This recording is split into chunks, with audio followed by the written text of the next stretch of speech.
Magandang araw po sa inyong lahat. Reaksyon ni Bianca De Vera ng isinama ni Dustin Yu ngayon. Alamin po natin lahat yan dito sa ating video.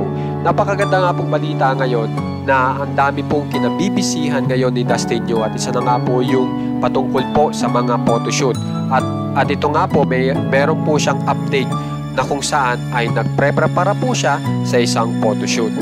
Samantala po ay ipinost din po ito ni Dustin Yu kung saan ay ito po ay patungkol sa kanilang horror movie na kasama po sa MMFF na ito po ay talagang dekalidad na horror movie, kaya naman po masayang masaya si Dustin Yu na naging parte po siya nitong naturang pelikula na ito.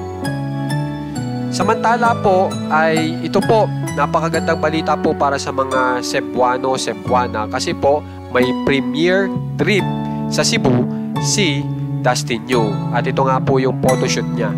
So panoorin po muna natin.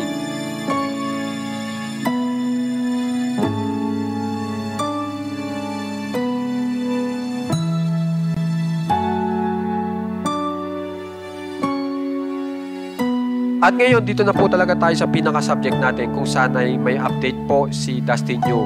Kasi kung mapapansin nyo, pag nag-update po si Dustin Yu, ang lagi nyo pong makikita ay yung mga special po na tao na para sa kanya. Yung po yung lagi niyang kasama. At napa-like po dito si Bianca De Vera kasi sa huling mga litrato ay nandyan na po si Bianca De Vera. Isinama na po ni Dustin Yu. So, panoorin po natin.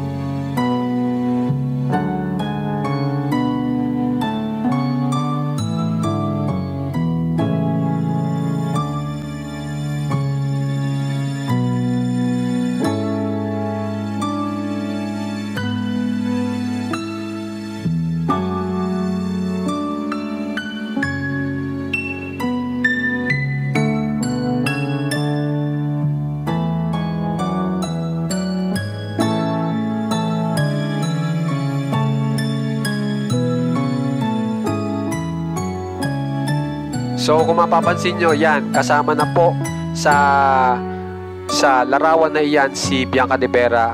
At yan nga po yung pinakahuling picture na ini-upload ni Dustin Yu na kung saan ay si Bianca De Vera.